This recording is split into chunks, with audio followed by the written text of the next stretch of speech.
What is up, everybody? My name's Josh Forbes, and welcome back to Through the Smoke podcast. I know it's been a little bit. Sorry about that. But today, we're going to talk about quite a bunch of stuff, right? So, let's get into it. First thing, going into the fire service. Can you cook, right? Can you cook? If you don't know how, learn. You're going to be required to cook. I don't care where you're at, right? FDNY, those guys are cooking. Small town Bodunk, those guys are cooking. Where I'm at, we're cooking, right? I'm in a single engine house. There's four of us, a 3-shift tour. We're cooking at least 2 of those nights, right? Lunch maybe on our own. We may do something together. Dinner time, we're cooking. It builds camaraderie. It builds communication. It builds trust in your crew. And you're there for 24 hours. You're spending more time with these people than you are with your family. Cook for them. I'm not saying you have to cook every day. If you're cooking every day, address that. That's not okay in my mind. Been there, done that. It's not okay. It should be shared. But cooking is a huge, huge aspect of the fire service. Everybody knows firemen can eat. Everybody knows most firemen can cook relatively well, right? Make it a priority. Be good at cooking. You have to be good at your job. Cooking is part of your job. I don't care what anybody says. You have to eat while you're on shift. If you're a meal prepper and you're doing your weekly meals, whatever, that's cool. Big thing on that. Eat with your crew. This whole, oh, well, I'm going to sit down at 5 o'clock and eat while this person's doing something and it's 5:15 or 5:30. No, screw that. If everybody else is cooking and you've meal prepped, wait for them to get done cooking so y'all can eat together. Big component of sitting down, eating together. It creates talks. You can talk about calls, trainings, whatever else you might talk about at the kitchen table. The kitchen table, all of it gets put out there, right? Those who are already in this know kitchen table talks can go every direction that you can even think of. It may be serious, it may be professional, it may be completely off the wall that rhinos are blue, right? Who knows what in the world's going on? But cooking at the firehouse is part of the job. Get good at it. My recommendation, 3 solid meals. 3 to 4, but I'd say 3 solid meals. Most firehouse have some stipulation of what you cannot cook at work. Big thing for us, it was a long time. You're not cooking spaghetti. Spaghetti usually meant you were burning something down. But it is what it is. If all you know how to make is spaghetti, it better be good spaghetti. You don't need to be rolling in there making peanut butter and jellies or dinosaur nuggets or whatever every time it's your chance to cook. So get good at a couple meals. My biggest thing, a protein, a carb, and a vegetable. Doesn't have to be that complicated. Can you cook chicken or pork? Something relatively cheap. Cost comes into it, right? For us, there's 4 of us. I don't want to spend $25 every time I'm at work for dinner. If I'm going out at a restaurant, I don't have to do dishes and I can have a drink or whatever else. Okay, that's my choice. Average, most of the time it's $8-10. So make it work. Learn how to shop. Learn how to shop on a budget.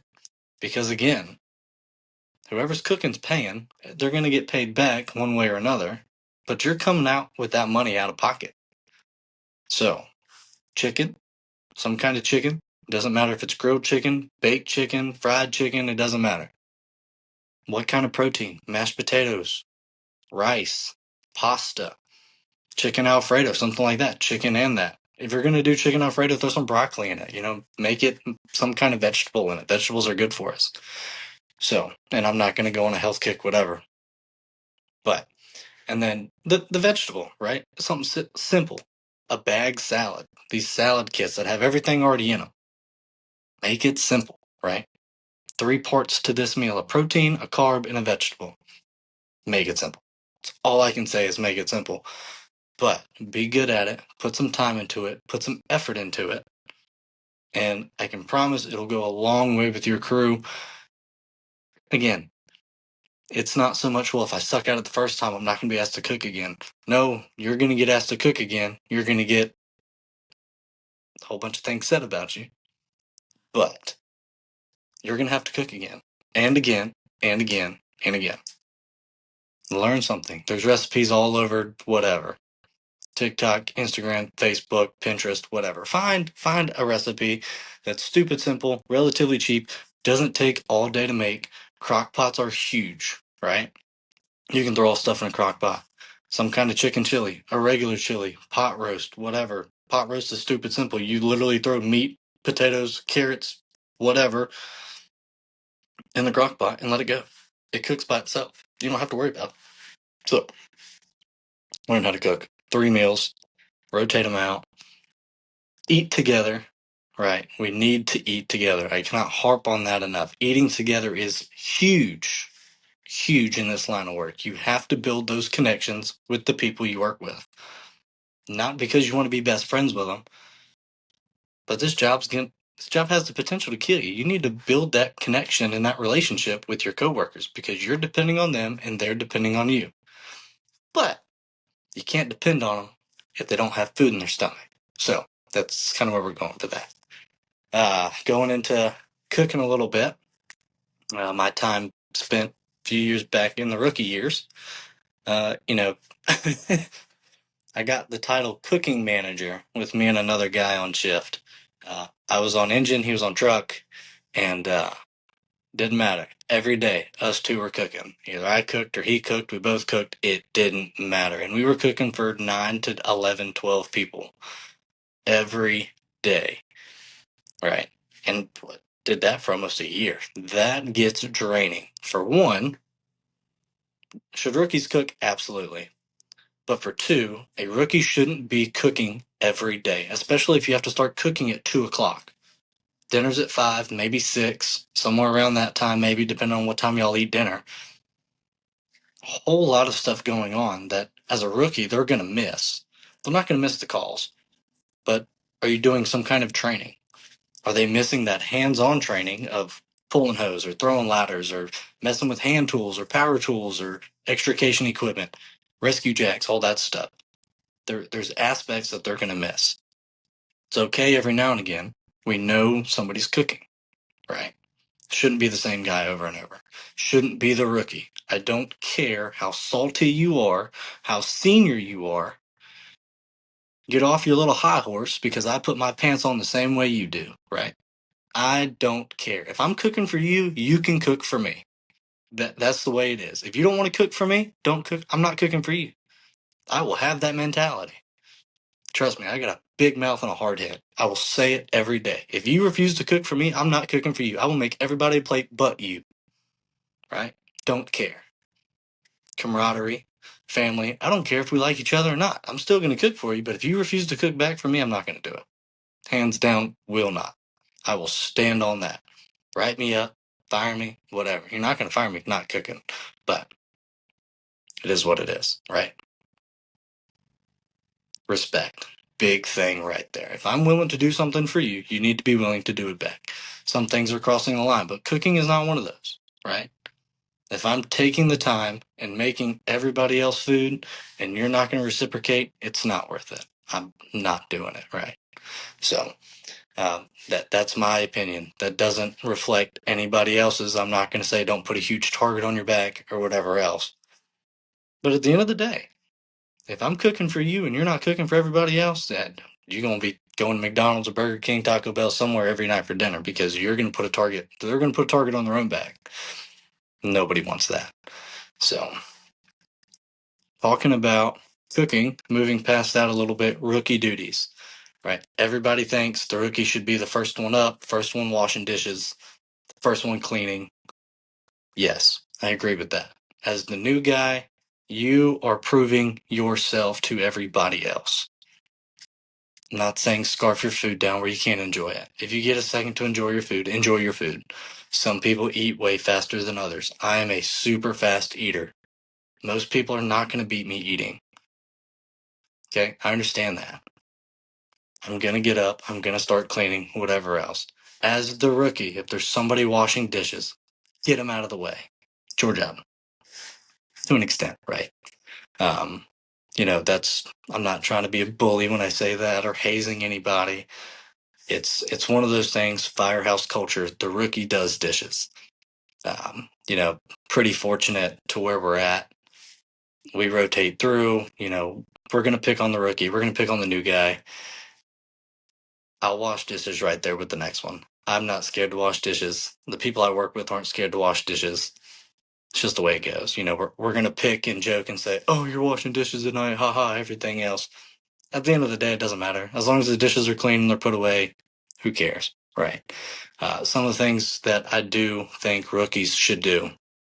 If you're a rookie and there's people outside training, you should not be inside unless your officer or somebody else has specifically told you, hey, go do this. You don't need to be on your own doing something not productive. If there's people outside doing some kind of training, whether it be PPE drills or messing with hand tools or anything else that we've listed prior, you should be out there too. Repetition makes permanent. Make it a common practice. You shouldn't be inside playing on your phone, scrolling TikTok, watching this podcast, right? You can watch this podcast after dinner time when you have some downtime.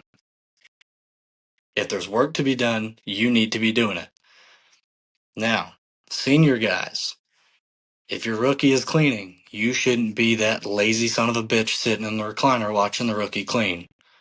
Your job too, right? Don't care if you're 10 years in, 25 years in, if you've got 33 years in, you just refuse to retire, still your job to clean, right? Get off your ass and go do it. It's got to be done. It's not one person's job to clean the entire station. It's everybody's job. We all live there. Big pet peeve of mine, a dirty firehouse. Now, speaking of that, you're going to go to some very, very busy fire departments. These guys who are running 2 or 3, 4 alarms an hour, their firehouse may not be pristine, eating off the floors clean. Understandable. There's no time. You kind of can't work around that. When the bell hits, you've got to go. You have things to do in between calls. You've got rig checks, EMS checks, everything else to do going through the in-between calls. So, super high call volume, I get it. Especially some of these departments who are working 12, 14-hour fire shifts. That right there tells you there's no time to clean. If you make a mess, clean it up, do the best you can. For some of these departments who are running 7, 8, 10,000 calls or less, you have the time to clean. You're not that busy. You're there for 24 hours. I get it. You want to go to bed. You want to go to sleep. You don't know what's coming at 3 in the morning. Everybody gets it, right? You're not the only one. There's people all over the country who are doing this. Clean your station. Clean your trucks. Take pride in your station, your house, your trucks, whatever. If the truck's dirty, wash it. Who cares if one day a week, oh, well, the trucks get washed in a couple days. No, if it's dirty, wash it, right? Take some pride in it. If the inside of the truck is dirty, clean it out, spray it out, sweep it out, whatever. Clean up the trash behind you. It is what it is.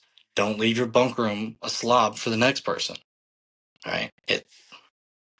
Unless you're leaving your own house this way, you shouldn't be leaving the firehouse this way. And even if you do leave your own house this way, you shouldn't be leaving the firehouse this way anyways. So, but clean the station. Take the time, take the pride. Sweeping the floors, mopping the floors, blowing the bays out, cleaning the trucks, making sure dishes are done, taking the trash out. Whole list of things of cleaning. Everybody says firemen are glorified janitors. To an extent, yes, we're overpaid janitors. Part of the job. You live there for 24 hours. I do. Some people are there even longer. Some people are working 48s. I don't want to live in a pigsty for 48 hours, right? It's gross. You're sharing this place. People are in and out all the time. And who are you there to serve? You're there to serve the public. They can walk in at any time. You are a tax-based service. It's not your house. It's not your truck. It's not your equipment. It's theirs. They need to see that it's being taken care of. Do it. Clean it. Take pride in it. You want it to work. You want it to look good. Everybody's going to make the argument, oh, well, they don't care if my fire truck looks dirty if their house is on fire. You're right. They don't. But you should. If your fire truck's dirty because you napped all morning and now a structure fires came out at 6 o'clock and your truck looks like ass because you didn't want to take some pride to wash it, you should care. You're right. They're not going to care. They've got bigger problems going on. You should care that your stuff looks like shit, right? Do it. It's part of the job. Be bigger than the next person. You should set expectations higher for yourself than your department ever could. I wrote that on a whiteboard at work the other day. You have to set the standard. Your department's setting the standard here. You need to be up here, right? I've always said it and kind of played into it a little bit. Your helmet, your jacket, whatever, represents who you work for. That name tag represents where you come from. Don't disappoint that. Take pride in who you are. You want to take the pride in yourself that when somebody else talks bad, it's automatically squashed. Nobody believes it because they've already seen how hard you're busting your ass or you're doing this or doing that to be better the next day. You want to be better than yourself the next day, every day. Because there's always room for improvement, right? There's no level of perfection here. The day there is, you need to hang your coat up and retire because you're not doing yourself any justice and you're going to get somebody killed. It's the way it's going to go. So, rookie senior roles a little bit. I know we kind of went on a little tangent right there, so excuse me for that. As the rookie, as the new guy, be a sponge. Take it up, soak it up. As the senior guy, be somebody your rookie can come to. You're not always going to like every person you get underneath you or whatever else. I get it. Not everybody meshes great. Some people kind of butt heads a little bit, but it's your job to teach them. Every step in a fire or every seat in a fire truck's a stepping stone, right? So if I've got the new guy underneath me, it's my job to teach him how to do my job. I want him to do my job and be better at my job than me. That is my job. On top of your normal job duties, whatever, who cares? Sitting in that senior seat, my job is to now learn the job in front of me. So driving, operating the truck. It's the engineer's job to teach me how to do that, how to do his job and to be better at it than he was. And it's not, I'm not saying to be better at it in a derogatory way, right? I don't want to raise or teach the same level. I want them to surpass what I am. Now for me, I want to be better every day that I can. But if I can help teach somebody to surpass that, that's even better. Not just for me, but for them, their career, the community, the department, the agency they're working for, whoever. So I'm learning my job, I'm teaching the person underneath me, and then I'm striving for that next step to be an engineer, driver, chauffeur, operator, whatever you want to call it. That driver's job, it's his job to do his daily things, teach me how to do his job, but also learn the captain's role, lieutenant's role, whatever, the officer's role of that fire truck. That's their job. Because how we work in our department, somebody takes off, everybody moves up. Everybody's rotating one. Hydrant person, whatever, should be able to do the nozzle seat. The nozzle should be able to drive. The driver should be able to do the officer, and vice versa. Everything meshes together. Everything works together. So you're always learning roles. You're always teaching roles underneath you, but you have to be proficient at your job. If you're not proficient at your job, you can't teach somebody below you how to do their job or to learn your job. If you're not proficient at your job, you shouldn't be looking to advance to the next job. We have to look at ourselves first. Am I doing my job well? Am I doing it good? Am I doing it great? Am I doing it excellent? Nobody's doing their job perfect, right? We want to strive for that, but nobody's doing it perfect. That's the goal. Perfection's the goal. You're never going to get there. Strive for it, but you're never going to get there. You should be doing things proficiently. You shouldn't have to be told how to do something 3 or 4 or 5 times. If you're learning something, different story, right? If you're learning new hose lays or new knots or how to rig 9-to-1 pulley systems or Stokes baskets and everything else. Those things take time, they take repetition. Not everybody is a knot guru, a rope guru, or whatever. Those things are going to take time for people to learn. If you're good at teaching them, teach them. If you're not so good at it, that's when you need to be doing it the most. The stuff you're not good at is what you need to be practicing the most. Because the stuff you're not good at is what you're going to end up having to do. And you don't want to be that person somebody looks at, oh, no, I don't want them doing it. Because that's going to suck for you. It's going to suck for them. It's going to suck for the whole situation. So you're that senior guy, whether you're in the back seat, whether you're driving, whether you're an officer, whatever, doesn't matter.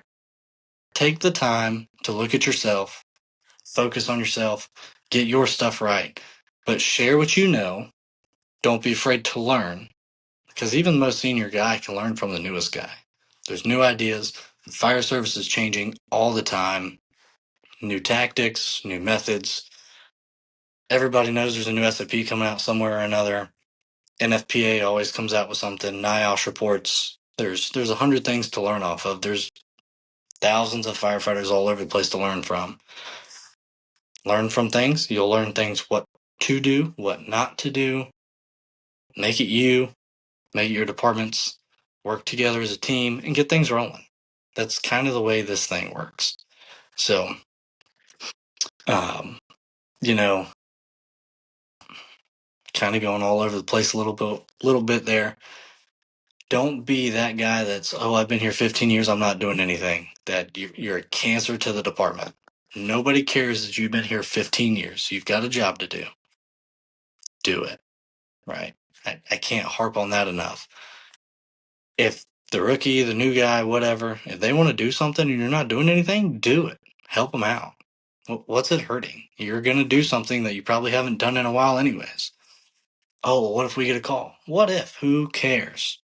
Who cares if you're going to get a call while you're in the middle of training? Who cares? Stop what you're doing, load the truck up if you have to, and go to the call. Who cares? You know, everybody's always, oh, we can't pull hose off the fire truck because we might get a call. Disconnect it and go. There's more hose on the truck. You've got more trucks coming. They've got a hose too. I can promise you, you're not going to run out of hose. Now, saying that, them wildland guys out in California and whatever else, they may run out of hose. I don't even get me started over there. But I ain't seen somebody run out of hose on a structure fire yet. Plenty of fire trucks. All fire trucks got hose on them. You're going to have plenty, I can promise you. One missing piece of hose isn't going to make or break that fire. Especially if it's because you're training. Now, be smart. Don't dump every bit of hose you got off the truck and then you're responding to a structure fire with no hose. That's probably not smart. But do something, right? Can't harp on it enough. Time management's big for me. You know, you're there for 24 hours. I get it. We want to go to bed. I said it earlier. Who cares? You can go to bed eventually. The next day, you got the day off.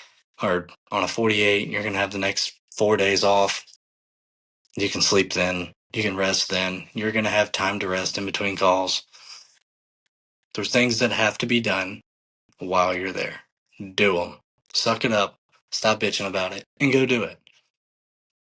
Devil's advocate. I'm going to play it. There's things I don't want to do every day. Still have a job to do. I'm collecting a paycheck. It is my job to do them. Okay? At the end of the day, I'm still going to have to do it whether I want to or not. Somebody's going to tell me, hey, why didn't you do this? I didn't feel like it. Yeah, well, that's not a good reason. I can promise you that. Because I didn't want to is not going to work in this line of work. If you're that kind of person, this may not be the job for you. Ugly truth. Deal with it. There's going to be things you're going to have to do that you don't want to do. Oh, it's 10 o'clock. I don't want to go train. Well, not every call happens during the daytime. You got to get comfortable working in the dark. Got to get comfortable working tired. Got to be comfortable doing things hungry or having to go to the bathroom. It's the nature of the beast, right? Emergencies don't stop because I didn't get to eat dinner. Emergencies don't stop because it's 11 o'clock at night and I'm cuddled up next to my teddy bear. They don't. They're going to keep coming. They come at all times. They're going to come at the worst time possible. You're going to be in the middle of doing something really important. That's when stuff's going to hit the fan. Roll with the punches, right? Improvise, adapt, and overcome. It's going to happen. It's going to happen. It's going to happen. It's going to happen. So, Time management. That's a big one. Uh, can't harp on it enough about time management. And there's 1,000 things to do. If you think there's nothing to do, you're not looking hard enough. There's something to clean, something to fix. Everything's always breaking in the fire service. If let's just say there is nothing to do, the station's clean, the trucks are washed, and every broken thing is fixed, and dinner's cooked, and whatever else. Work on yourself. How can you work on yourself? Mentally, physically, you know, some kind of education. Further your education, whether that's going to college or getting another certification or looking for certain classes or some kind of continuing education, right? I know we talk about Con Ed a lot for the EMS world. What other kind of Con Ed do you have to have? Driving emergency vehicles, there's Con Ed for that. Hazmat, there's Con Ed for that. There's Con Ed for firefighting, for structural firefighting. There's online classes about forcible entry and fire behavior and reading smoke and RIT, Mayday, rapid intervention, ventilation. All of these things can be talked about. All of these things can be done online. Now, yes, you need practical applications for these things. Get it, right? But if everybody else is sitting around the middle of the day, there's not a whole lot going on, work on yourself. You can always improve yourself to do better. 100% every day. Striving for 105, 110%. You're never going to, it's impossible to make 110%. But if you can strive for that, you're going to be the best firefighter you can be, the best employee you can be, the best coworker you can be, and then you can be the best servant to the public that you can be. I'm going to go on a rabbit hole of that one a little bit.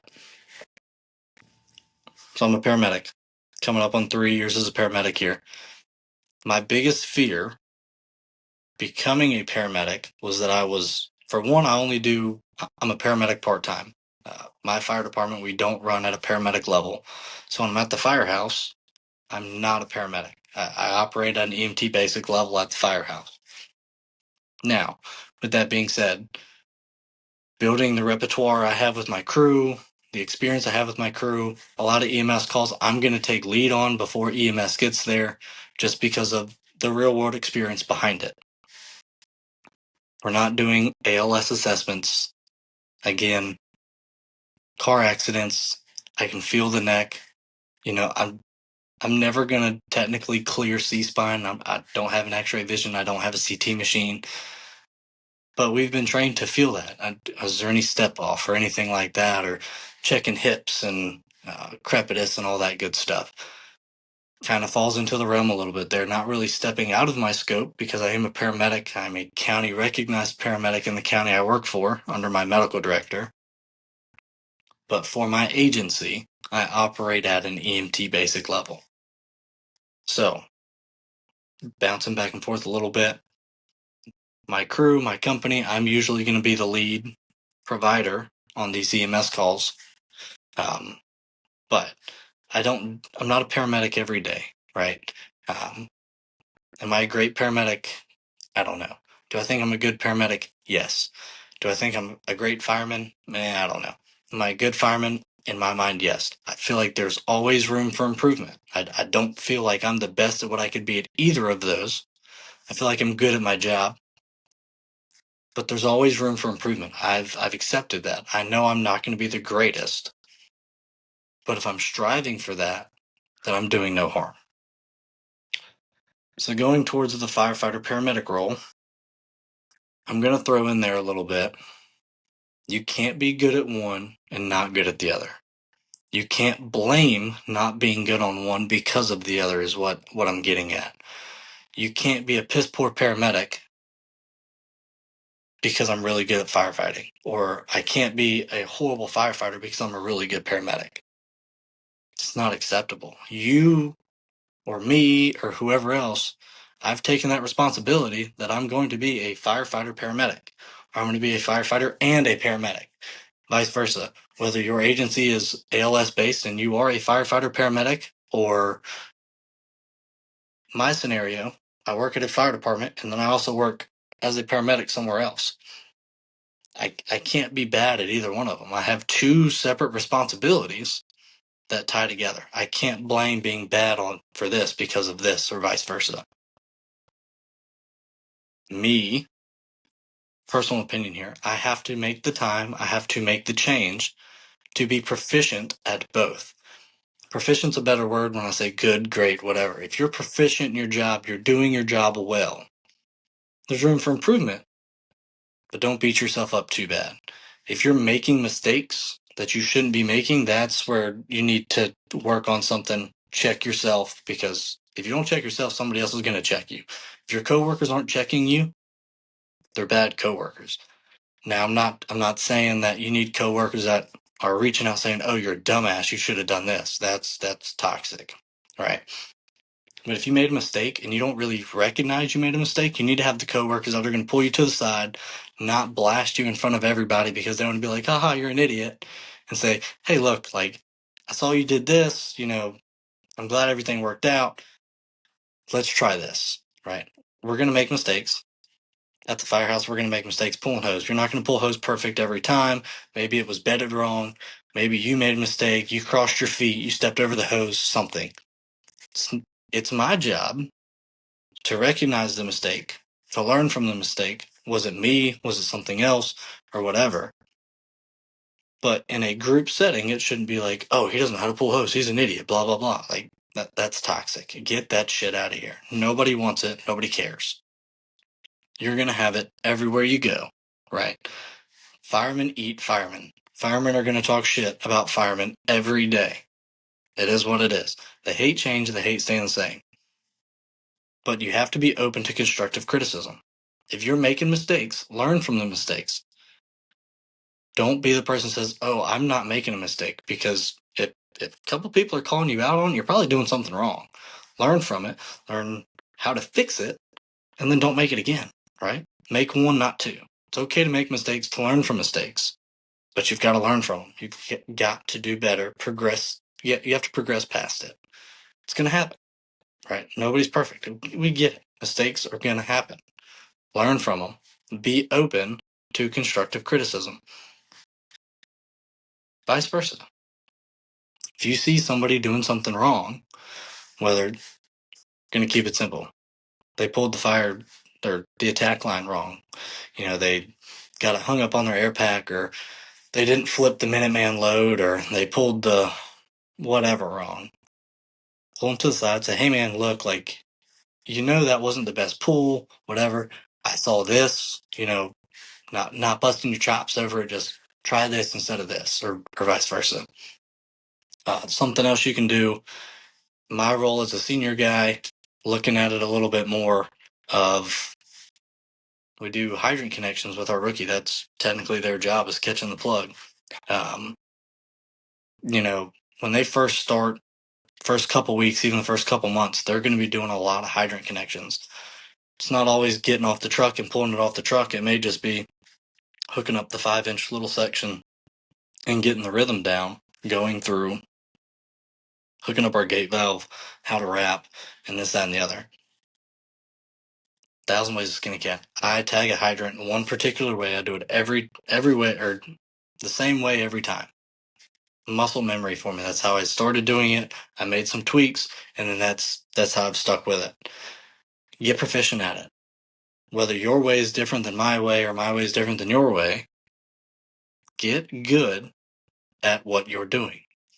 Now, if they're making mistakes, or they're getting caught up, or, big thing is some people will throw the hydrant bag, and then they're sitting there, they have to go back and grab it, and everything's slung out all over the place. I'm going to address that, right? There's better ways than just throwing the bag. And if you're just throwing the bag, then I don't know what you're doing. You don't have to throw a hydrant bag to the hydrant when you have to go over there anyways. Just carry it. You're going to keep everything together the way you've got it set up and everything else. So do it, fix it, whatever, address it. Those are some of the things. Constructive criticism. Hey man, I see you're throwing the bag. Like, it's going to help you out a whole bunch if you just take the bag and then set it where you need it. Or if you notice somebody constantly putting the bag in the way, and they're just not recognize that they're putting the bag in their own way, hey man, try putting the bag over here. See if that works out better for you. Or try setting the gate valve first and then hooking up your 5-inch or whatever. Uh, for me, when coming off the truck, if I'm wrapping a hydrant, I've got my 5-inch, I've got my bag. I'm going to put my bag behind the hydrant, finish my wrap, send the truck.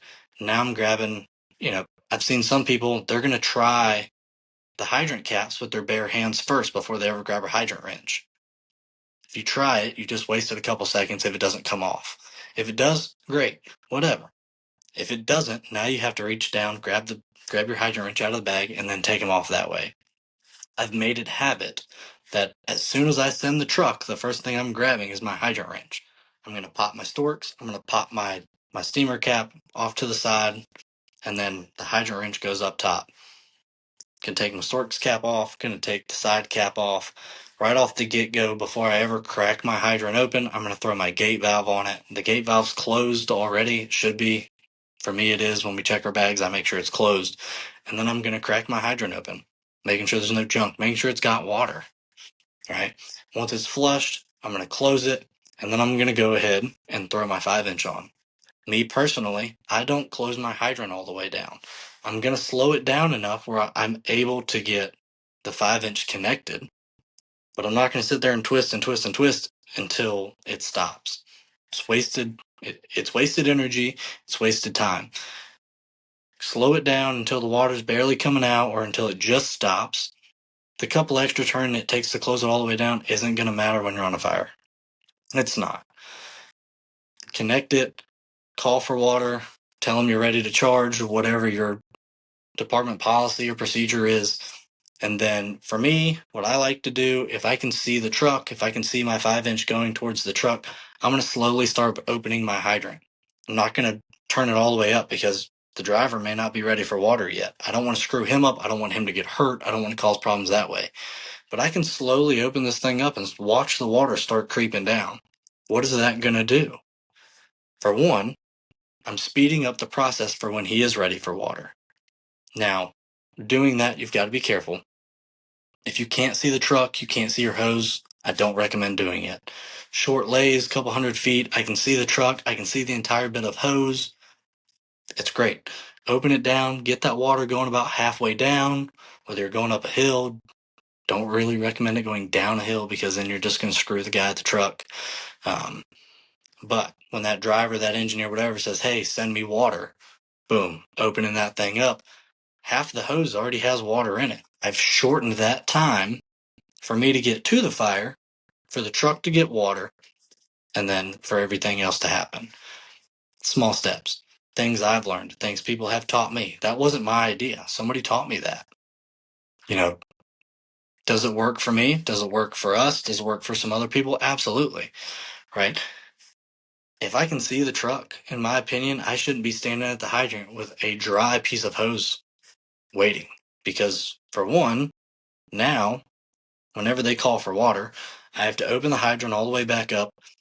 And you've kind of got to do it slow because you don't want to water hammer the guy at the pump. You don't want to do any damage to him or sling that thing wide open. Everybody knows 5-inch likes to tumble every now and again. It gets twisted up. Things happen. You don't want anybody to get hurt. You want to be safe about it. So you have to slow crack it, and then you can open it all the way up. My method a little bit here. If I can slow crack it, get that water flowing, get about halfway. If I see that, he's already got the hose connected to the truck, he just hasn't called for it, I may go 3/4. If he's delayed a little bit and he had a longer lay, something's going on, whatever else, and I still see it connected to the back of the truck, I'm not going to go past halfway. For one, I don't want to make his job any harder if he's got to move hose. Also, don't want water in his way while he's trying to do his job. Small things there. I know we kind of got on one topic of tagging a hydrant. Not everybody tags hydrants. Second dudes tag hydrants, tanker shuttles, drafting operations with dump tanks and everything else. That's my department. We're not drafting. We're not doing a whole lot of tanker shuttle. Every now and again, we'll go truck to truck if we get some kind of call on the highway or something like that. I think most people are doing that. But luckily, we're lucky. We're good. We've got pretty decent hydrants where we're at. We've got pretty close hydrants. Most hydrants are usually within 500 feet of where we're at in either direction. So, for one, we want to be quick. Nobody wants to be stuck at the hydrant when there's a raging fire going on, right? I know I don't, so I got quick at being at the hydrant so that way I could go play. If there's work to be done, there's a job to do. Riding in that senior seat, how good are you at pulling a hose, right? If your job is to pull an attack line, how good are you at doing it? How good are you at masking up? There's the big debate. Masking up with gloves on or off, masking up in the truck or not. I'm kind of all over a little bit. Me personally, I mask up with gloves on. I put my gloves on in the truck, and then I can do everything else I need to with gloves on a fire scene, ready to go. Masking up in the truck, I don't like a whole bunch, especially going to a structure fire, because for one, you're climbing up and down on the truck, grabbing hose. It's going to get popped off. You may break a seal. You're not getting the whole picture of what you're going up to. A lot of factors playing into that, in my opinion. Might get some kickback on that. That's okay. I'm open to that conversation. different things call for different things call for different scenarios. If our command, our battalion vehicle or whatever rolls up on scene and says, "Hey, my first due truck, we have confirmed people in this floor." I may say, "Hey, I'm masking up. As soon as I get out the truck, we're gone." Right? There's pros and cons to that. Pros, you're going to get there really fast. The cons to that, did you look at every potential hazard or risk going into that? Now we're risking a lot to save a lot. We're risking a little to save a little. We're in this job to save lives, to put fire out. Be smart about what you're doing and make right choices. I'm not saying don't do these things. I'm not saying do these things. But look at it. There's pros and cons to everything that you're going to be doing. What outweighs what? Some people are like, well, interior attack is just, if nobody's out, just let it go. Insurance is going to rebuild it. Okay. How do we know the house is empty? Are we 100% positive nobody's in this house? How do we confirm that? Now, if it's, mom, dad, and everybody else is home or they live by themselves and like, yes, I was home, the fire started, I'm out, everybody's out. Okay, that's a pretty good indicator nobody's going to be in there. We should still be doing our job, doing a primary, secondary assessment just to confirm that. You roll up 3 o'clock in the morning to an abandoned house or there's nobody out front, you need to be searching. You need to be going inside. Do your job, be a fireman, do some real fireman shit and search the house. The house isn't vacant or empty until it's been searched. Squatters. People go into places they shouldn't be all the time. It's your job to go in there and fix it. I don't know if I'd be able to sleep at night if I told myself, oh, that's an empty house, there ain't nobody in it, and then an overhaul, you find a body. That would be a very hard pill to swallow. Think about it. Oh, no. Think about it. Biggest thing today, be good at your job. Time management. Be a good employee. Be a good senior guy. Be a good rookie. Do things together. There's certain things that certain people aren't going to do. I don't expect my captain to be out there doing everything with us all the time. He has other things he has to do that his job requires, and that's okay. Same thing with the engineer, right? If we've been banging out calls all day long, the captain's behind on reports, the engineer's probably going to step up and help him catch up on reports. If the truck still needs to be washed, it may just be me and one other person washing the truck. That's okay. Everybody's doing something, but nobody's doing nothing, right? It's okay every now and again to do nothing when everybody else is doing nothing. But if one person's doing something, everybody needs to be doing something. Welcome to my TED Talk. So, coming up, right? We're going to have a couple guest speakers coming up. I know today it was just me. Thank you for listening to me ramble for the last 45 minutes. Drop your ideas in the comments. I'll talk about just about anything. I'm not going to talk politics. I'm not going to talk religion. When it comes to the fire service, let's talk about it. When it comes to EMS, let's talk about it. Contrary to most belief, I like EMS calls. I like running EMS calls. I like running fire calls. I like going to fires. So in the comments on a video, if you want something to be talked about, drop it. I'm not afraid. We'll figure something out along the way. Coming up a little bit, September, Mental Health Awareness Month. Gonna dive kind of deep and heavy on that in the next couple episodes. We're gonna have a guest speaker talking about his story, what he's gone through, why he retired early, and all that stuff. After that, we're going to talk a little bit on the clinical side of it. I've got a good friend of mine. She deals with mental crisis in the first responder world, the avenues to help fix that, and what's out there, options available, not just for us locally, but a lot of these things are nationwide. They're available. The biggest thing is I can say is if you're struggling, put your pride down and get some help. Do it. Take it from experience. Therapy's not always bad. I get it. I go, do it. You're seeing bad shit every day. You're seeing more bad shit than most people are seeing in a lifetime, either in a day's work or a couple of days' work or whatever. Process that. You've got to learn to process that. We don't always know how to process things ourselves, so we have to go somewhere else to have somebody help us figure that out. Do it. It's worth it. A couple other things. We're going to leave a couple episodes coming up a secret. I think some of them are going to be really good. The next quite a few episodes I think are going to be really good. So, till next time, we'll see you next week. Be safe. Have fun. Again, if you're not having fun, you ain't doing it right. Mueller. Give him credit.